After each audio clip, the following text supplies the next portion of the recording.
Pronto, vamos ver se a gravação...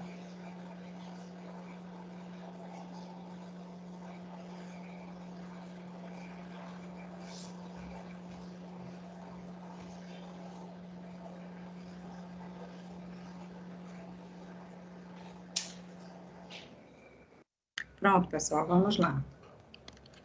Então, vamos falar, dando continuidade ao que nós já vimos, né, na aula passada, sobre as noções da ortodontia corretiva. Outro componente que faz parte de um tratamento ortodôntico são os dispositivos que nós utilizamos para que os elementos dentários, eles não se desloquem do local. Então, são os dispositivos que a gente diz de ancoragem. Quando a gente fala de ancorar, é que a gente quer ficar em um determinado local.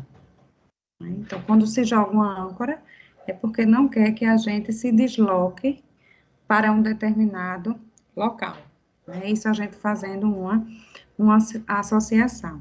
Então, a ancoragem é isso. E na ortodontia, nós temos esses dispositivos. E esses dispositivos, eles servem justamente para manter o elemento dentário no determinado local. Por quê? Porque o deslocamento desse elemento dentário vai trazer um prejuízo para o meu tratamento. Okay? Então, a gente vai falar sobre sobre o que é uma ancoragem, tá certo? Então, ó, é uma resistência. A ancoragem é uma resistência que uma unidade anatômica oferece ao movimento, né, de modo que possa desenvolver uma força contrária quando move-se alguns elementos dentários. Ou seja, é uma resistência que um elemento dentário ele vai ter, né, no momento em que outros elementos estão se deslocando. Então, um ou uns vão estar ali resistindo, né, resistindo a esse deslocamento. Então, a ancoragem pode ser definida como a natureza e o grau de resistência ao deslocamento que certa estrutura oferece para a realização de movimentos dentários. Então, na ancoragem, né, então, isso aí seria o quê? Uma outra definição, né, uma definição também de ancoragem, né, só que com outras palavras, né, na visão de Graeber. Graeber é uma referência na ortodontia. Então, ele diz o seguinte, é um grau de resistência ao deslocamento. Quer dizer, aquele dente, ele está resistindo naquela posição, ele não pode se deslocar, ele não pode sair daquele lugar. Então, para que um elemento dentário, ele se movimente, é necessário que haja uma força puxando, uma força, um elástico puxando aquele dente. Então, se aquele elástico ele está puxando, ali existe o quê? Uma força, né? Em ortodontia, a gente tem essa preocupação com as forças, com a intensidade das forças. A gente não pode estar usando forças excessivas, né? Então, a preocupação principal, onde na terceira lei de Newton, a toda ação existe uma reação igual e oposta. Então, ortodontia é isso. Toda ação existe uma reação. Então, se eu coloco um elástico de um lado de um dente, vai ter uma resposta, né? Se eu coloco um elástico daqui para cá, então, só quero que esse se movimente, mas esse aqui, ele vai sentir, ele vai ter uma resposta também, porque está exercendo uma força em direção oposta. Então, um dos dispositivos que eu vou falar, que é bem comum, eu não sei se alguém aí já usou, que é a barra transpalatina, né? Que é um arco que ele fica, o quê? No palato. Ela é transpalatina, quer dizer, ela atravessa de um lugar para outro, né? Vai da região do primeiro molar superior direito em direção ao primeiro molar superior esquerdo. Então, ele é fixado, porque pode ter uma solda, ou ele é encaixado no interior de um tubo, né? E contorna a abóbada palatina. Possui alças de compensação, que é justamente um loopzinho que existe, e aí, através desse loop, a gente consegue obter várias funções com esse dispositivo. E aqui ele diz, ó, corrigir dentes que estão rotacionados, mesializar, intruir, distalizar, ancorar, controle de torque, né, expansão e contração. Então, existem aplicações e indicações, né? Uma aplicação passiva é quando eu vou desejar só que aquela barra, ela fique naquele determinado lugar.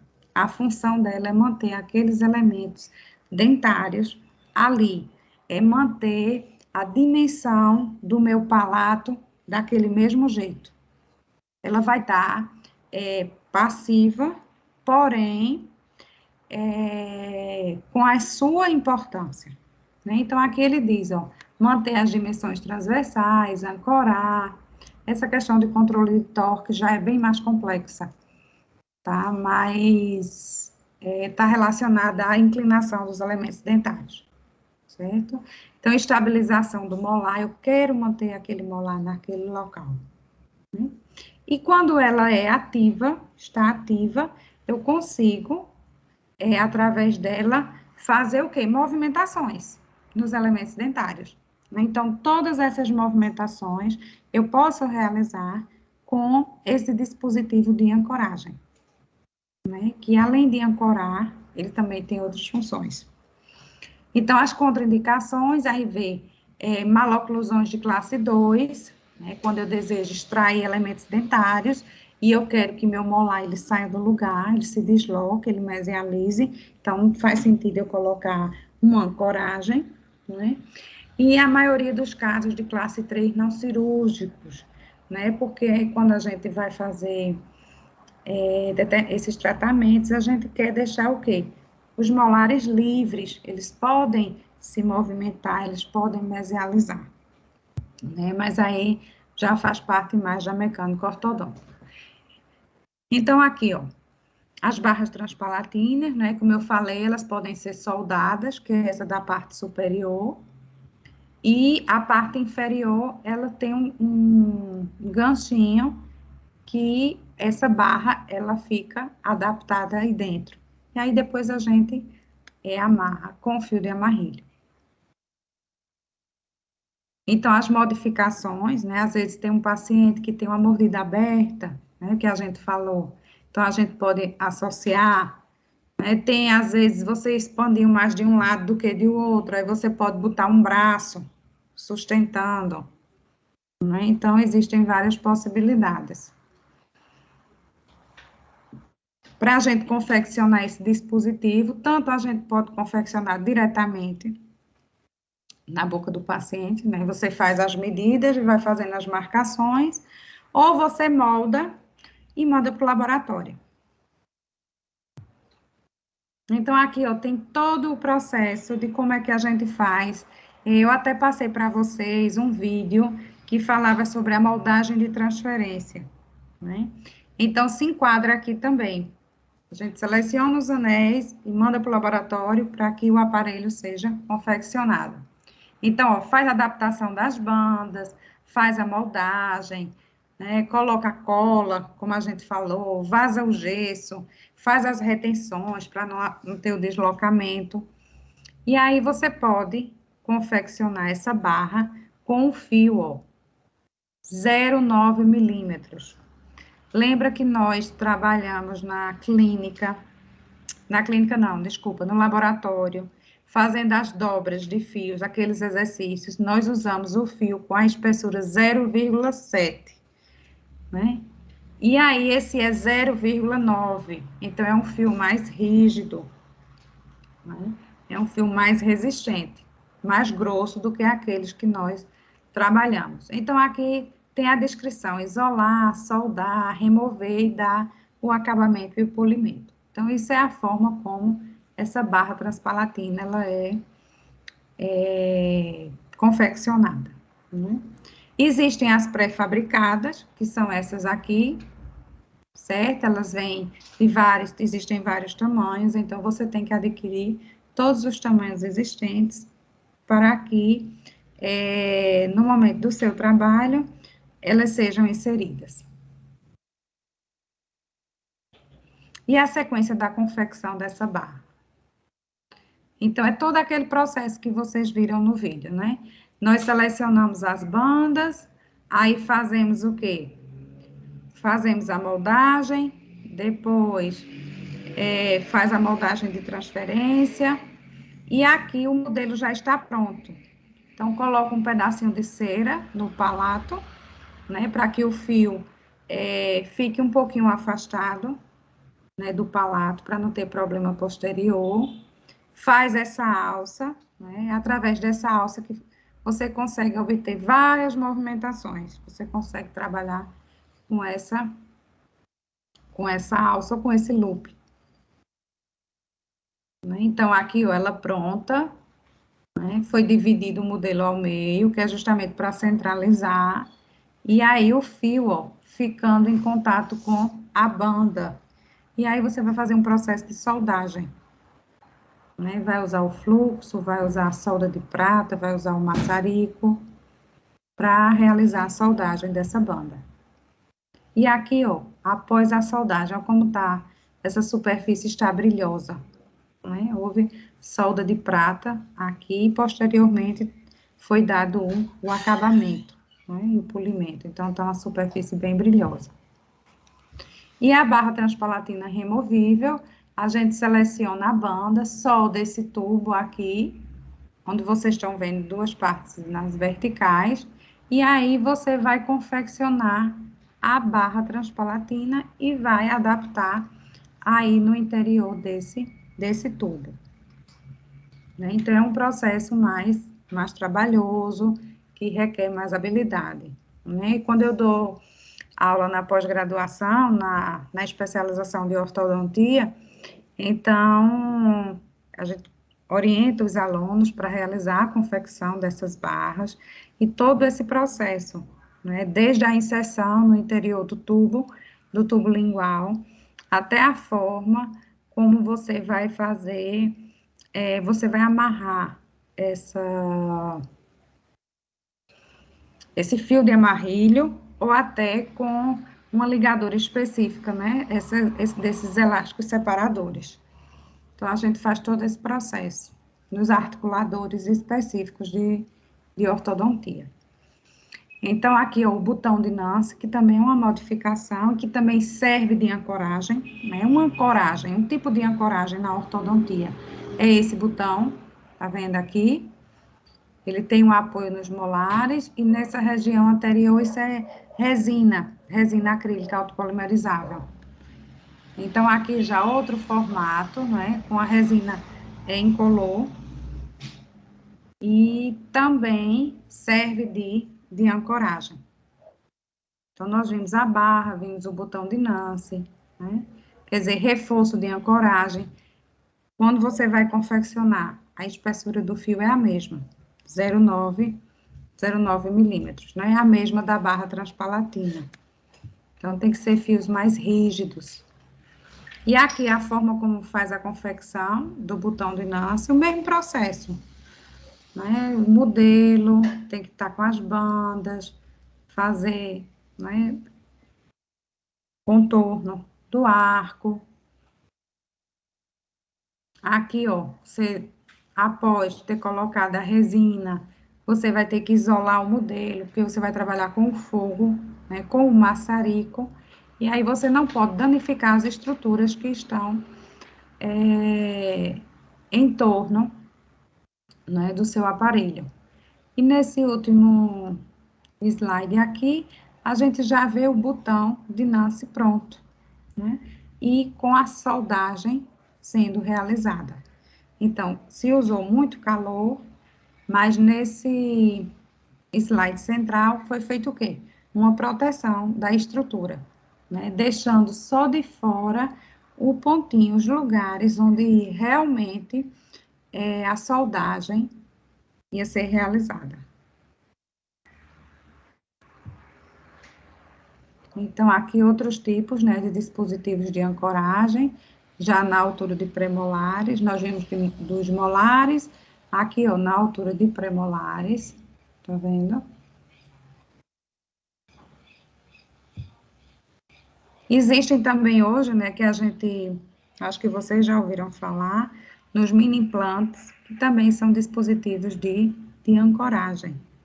Né? Quando a gente não deseja que um determinado elemento se desloque, então o mini implante, ele veio o quê? Para auxiliar em todo esse processo. Né? Você imprime forças sobre ele, né? E obtém o quê? Excelentes resultados.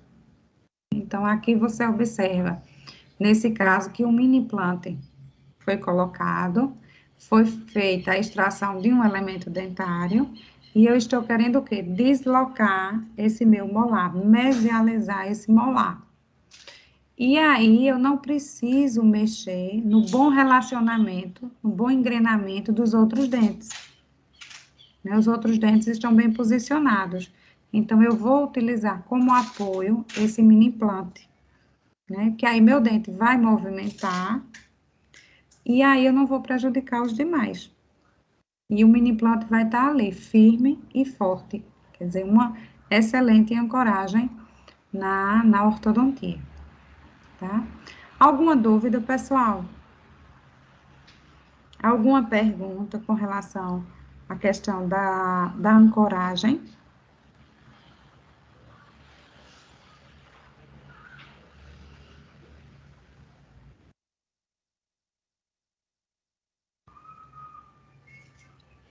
Vocês quiserem ativar o áudio de vocês, fiquem à vontade. Quiser fazer alguma pergunta.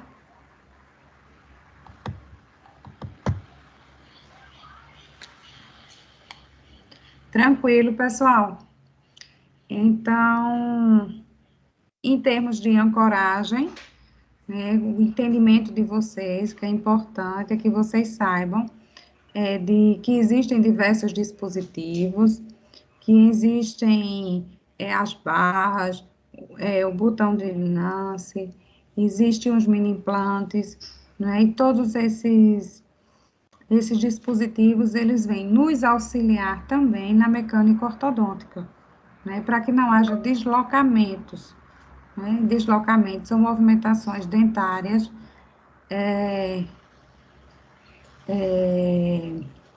indesejadas. Pronta perguntou, falou que tinha que usar uma chama para soldar. Isso é certo pelo dentista? Certo como, Bruno? Se o dentista pode fazer uso ou é em laboratório que faz esses dispositivos? Olha, veja só. O cirurgião dentista, ele pode confeccionar, o ortodontista, ele pode confeccionar. Eu já fiz vários aparelhos, eu não, eu tenho a solda de prata, eu tenho o gás, o maçarico, o fluxo, né, as escovas para dar o acabamento e o polimento, né, isso vai depender da habilidade do profissional. Tem profissionais, né, que não confeccionam seus aparelhos, né?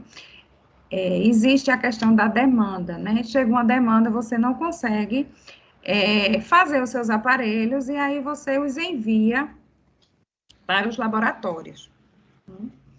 Porém, existem situações em que é interessante que você os tenha no seu consultório, porque em casos de emergências, você mesmo resolve. Né? Eu, pelo menos, já resolvi várias situações de pacientes meus que estavam fazendo disjunções e houve a solda do Hyrax, né, daquele parafuso, ela se soltou da banda, o paciente morava em outra cidade, E aí eu retirei o aparelho, coloquei no modelo, fiz a soldagem, dei o acabamento, dei o polimento e reinstalei. E aí o paciente já retornou para sua cidade. Né? Porque se você vai, remove, manda para o laboratório, né? E passa não sei quantos dias, você já perdeu muito do trabalho que já foi realizado. Nós que somos professores, né? Não são todos os professores de ortodontia que gostam de trabalhar em laboratório, né? Eu, pelo menos, adoro laboratório. Eu gosto demais de confeccionar, de trabalhar com fogo, com solda, dar acabamento, polimento. Eu gosto muito. Trabalhar com resina acrílica, certo? Porém, quando não há essa identificação, né, então o que é que acontece? A maioria, né, a grande maioria, eu acho, vamos dizer, quase 99%, encaminha todos os seus aparelhos para o laboratório, né? Alguns eu ainda consigo fazer porque eu faço rápido, né, e faço a instalação. Outros, né, eu mando para o laboratório, certo? Então, o dentista também pode fazer, desde que ele tenha habilidade e que goste. Certo? Mais alguma pergunta, pessoal?